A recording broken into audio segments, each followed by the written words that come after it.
Let's move on. Next up, 1 p.m. Eastern, Buffalo Bills 6-1, 3-1 on the road. The New York Jets 5-3, 1-3 at home at MetLife Stadium, East Rutherford, New Jersey. 71 Fahrenheit, mostly cloudy, 9 miles per hour. Let's start with the line history in Bills Jets. We have these Bills getting hammered. They open up. There's actually been a move on the Jets at this number. Interestingly enough, I know that the 13 was Pinnacle waiting. Pinnacle put this out yesterday at 3:48 p.m. So other books who did it before the Jets game had this much closer at 10.5, 11, some offshores, 13 here. So there has been a 11-cent move to the Jets at 13. And then the total opened up at 47, minus 107 to the under. It's now minus 108 to the under, so not a lot of movement there. Let's take a look at the cash flow here. We have 7,073 tickets in. 45% of the tickets, 62% of cash on the Jets. And 73% of tickets, 96% of cash on the under. It's a beautiful day. Well, it's mostly cloudy, but 71 Fahrenheit in November in East Rutherford, New Jersey.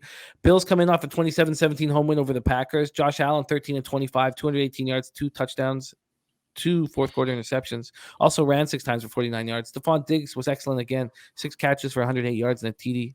Devin Singletary ran 14 times for 67 yards. They finished with 2 sacks, 4 quarterback hits. Matt Milano continued his great season with an interception, but he injured his oblique muscle during the game. Jordan Poyer ruled out in the fourth quarter with an elbow injury. So Tre'Davious White is going to be activated. It's 11 months since he tore a ligament in his knee. And it's possible that he's not in the game against the Jets. McDermott said that he's uncertain as to whether White will suit up. And we're waiting for more information on Milano and Poyer at this point. The Jets had their 4-game winning streak stopped in a 22-17 loss at home to New England. Zach Wilson, 20-41 for 355 yards, 2 touchdowns, 3 interceptions. First 300-yard game of his career. And he looked bad. I mean, the interceptions were costly. So he has 3 touchdowns and 5 interceptions in 5 games this year. He's completed 54.9% of his passes.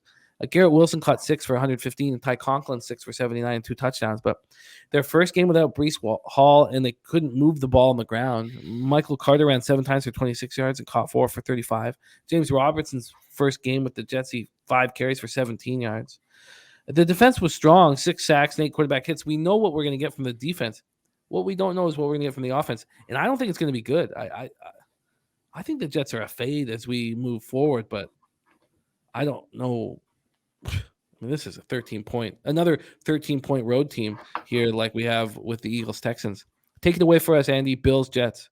Yeah, Gerald, beat still my heart there. That's basically the angle here is in a big spread like this on the road, I don't know how much gas, it might be more breaks than gas in the second half of this Buffalo Bills offense that should absolutely be able to have their way, despite the Jets defense being good. I mean, above average for sure, but this Jets offense is just so bad. And I mean, without Breece Hall, it really takes away any worry. You don't have to stack the box at all. You can cover, and then you have a quarterback who can't even throw the ball away without getting picked off. So if I can find a 17, I will be on this Jets team total under. I don't see how they get that many points without, I don't know, a fumble recovery touchdown, something along those lines. So Zach Wilson is just, he's not good. I mean, there's metrics to back that up. There's the eye test. There's the box score, seeing how many picks he's going to throw. There's a lot of bad young quarterbacks right now, and Zach Wilson's definitely one of them. So it's not somewhere I would ever lay 13 on the road with anybody, even the team I believe to be even heads and shoulders not heads and shoulders, but at least heads above the Eagles, Chiefs, and a couple other teams. So it's not a spot I'd lay it, but if I wanted to fade the Jets, I'd be on the under or the team total under. I know it's a 16.5 with a good plus number, but if I can find a 17, I'll be on this. Bet Online hasn't popped up their team totals yet. It pisses me off. Yeah, 16.5 is what I've got here, but I agree with Birdie on the under 47.5. I think the Jets can bend but not break here. But is that putting too much faith in the Jets defense? It's a good defense. Like I talked about downgrading the Packers defense quite a bit. I've upgraded the Jets. Like it's not great, but it's a good defense, which is maybe kind of hard to find these days. So Buffalo added some, I don't know, depth to their running back room. I'm not sure quite what they did after they used a semi-high pick on Mr. Moss. Zach Moss is a completely different person. Cook, Dalvin's little brother, but I don't think that makes a huge difference here. We'll see about White. We'll see if he makes any game time. If he's healthy, ready to go, maybe this under deserves a definite look. So I agree with him there. I like the under a bit, but I'm looking at just fading the Jets in a couple different ways. I like the look on the under. I do need to know about Poyer and Milano, but I like I like this look on the under. I think it makes a lot of sense. I guess I won't move on it tonight because we'll get so much information tomorrow at practice, and I'll just be listening to the Bills radio station all day. But I like this under. I think, Birdie, I think you're on the right track. I don't think the Jets are going to be able to score a ton, and I don't think the Bills are going to need to put too much emphasis on scoring to beat this Jets team.